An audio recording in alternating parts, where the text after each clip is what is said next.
Hi hello నమస్తే to all.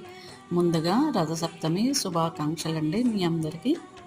రోజు కంటే ముందుగా లేచి ఈరోజు సూర్యనారాయణుడికి పూజకి అన్నీ సిద్ధం చేసుకున్నానండి. చిక్కుడుకాయలు, చిక్కుడాకులు, చిక్కుడు పువ్వులు, చిక్కుడుకాయలతో రథం చేసుకొని పరమాన్నం వండుకొని పూజంతా అయితే నిర్విఘ్నంగా పూర్తి చేసుకొని గబగబా ఆఫీస్కి అయితే బయలుదేరానండి. అంత భారీ లెవెల్లో అయితే నేను పూజ చేయనండి. చిన్నగా నాకు సూర్యనారాయణుడు ఎక్కడి నుంచి దర్శనం లభిస్తుందో అక్కడే పిట్టగోడ మీద చిన్నగా ఇలా అరేంజ్ చేసుకొని ఎప్పుడు పూజ ముగించేస్తాను. ఈరోజైతే రావి చెట్టుకు పూజ చేసి 11 ప్రదక్షిణలు చేయమని స్వామీజీ గారు చెప్పారండి. నా అదృష్టం కొద్దీ రావి చెట్టు, వేప చెట్టు ఒకే చోట దొరికాయి నాకు. స్వామీజీ గారు చెప్పినట్టు ఆ పూజ తతంగం అంతా పూర్తి చేశాను.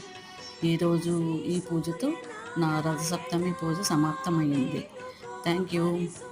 టాటా బాయ్. మళ్ళీ కలుద్దాం.